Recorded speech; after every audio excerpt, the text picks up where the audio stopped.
Now our final piece tonight is from Adam Farrell.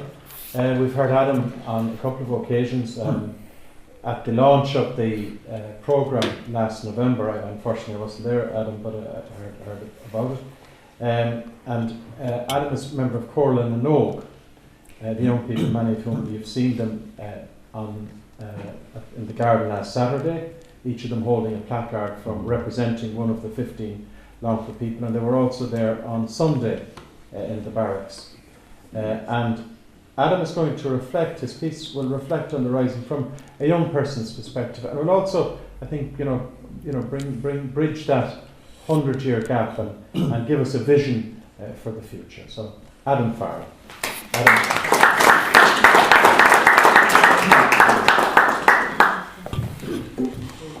Good evening, everyone. As has been said, my name is Adam. I'm a member of Longford Corlin and Oak, and I'm from Lanesborough. Before I speak anything, first thing I'd like to do is thank Eamon wholeheartedly for all the work he's done with Corla coming up to the events at the weekend and everything he's helped us with throughout the year. And he's been a real help, so thank you very much. Now, the speech I was announced with, it was titled Believe in Hope. And it's a speech I've given twice before, and if that's okay with Eamon, I also wrote another speech during this year. During the Proclamation Day, which all the schools, the secondary schools and primary schools celebrated, I was asked to make a speech there, and I wrote a speech for that, which I haven't presented before. So if that's okay with everyone, that's the speech I would like to make today. So this one, it was for Proclamation Day, and it talks about the leaders of the rising, and also, I suppose, that question that's been asked so much, would the leaders of the rising agree or be happy with the world we have today? But it also kind of tries to answer that from my perspective too. So, the leaders of the 1916 Easter Rising were a very different type of people 100 years ago. There were some of the very few during that time who were not afraid of opinion. When society bore down upon those who were weak, they defended them. When society halted those who would speak out, they became their voice. And when society persecuted people for believing in change, they strove to change society.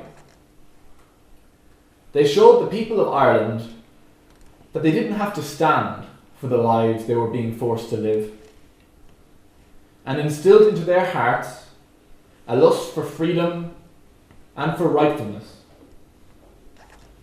These revolutionaries spoke revolution before it was popular. They talked equality and fairness during a time when there was none. And they believed in the Irish people's right to freedom before the Irish people themselves did. These leaders stood up for what they believed in, for the Ireland that should be, not the Ireland that was. And they would not allow any more of our people to endure the suffering and injustice being forced upon them. They had a true and noble belief, a belief in our people and a belief in our country. And in a brave and heroic stand, they sacrificed themselves for us, to allow us and Ireland's future children to live in the country which they envisioned. A country not of dictatorship or war. A country not of mistreatment or discrimination, but a country of fairness and freedom.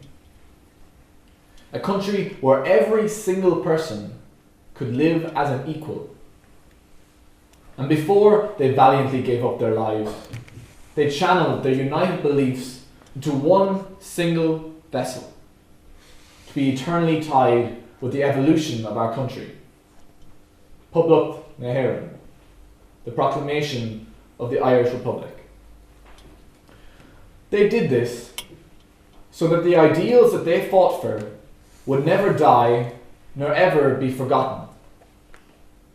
so that in their place, 100 years later, someone or something would be able to remind us of the country they wanted Ireland to be. The leaders of the Rising believed in equality for all. They believed in freedom and liberty for all. They believed in self-determination for all, in the right of every person to choose their own destiny. They believed in equal opportunity for all.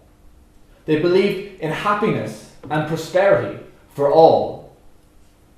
And they believed in unity, in the ability of a country united and together.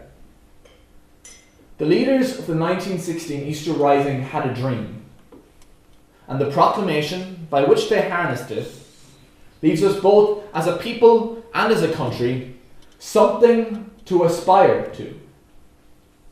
We may never achieve the perfect country. We may never fulfill every ideal and hope they left for us. But we can keep trying, keep believing, keep looking towards a better future. And that's what I believe the leaders of the 1916 Easter Rising would have wanted.